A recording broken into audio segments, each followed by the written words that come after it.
नासिम breaking news साथ share कंदासीं। KPK सरकार पारां सरकारी हेलीकॉप्टर जे इस्तेमाल बाबति कानून में तरमीम जो फ़ैसिलो कयो आहे।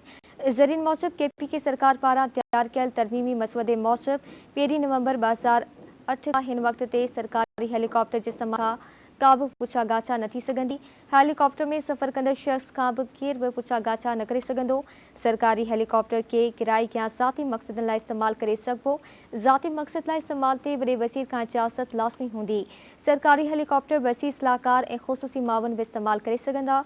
ब्रेकिंग न्यूज़ समाज शेयर कई पिया। केपीके सरकार पारां सरकारी हेलीकॉप्टर जे इस्तेमाल बाबति कानून में तरमीम जो फ़ैसिलो कयो आहे।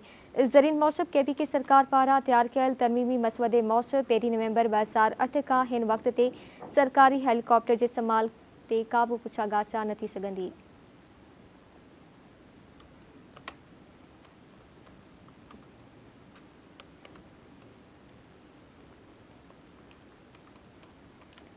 केपीके सरकार पारां सरकारी हेलीकॉप्टर जे इस्तेमाल बाबति कानून में तरमीम जो फ़ैसिलो कयो आहे। ज़रीन मूजिब केपीके सरकार पारां तैयार कयल तरमीमी मसवदे मूजिब 1 नवंबर 2008 खां हिन वक़्त ते सरकारी हेलीकॉप्टर जे इस्तेमाल ते का बि पुछा गाछा न थी सघंदी।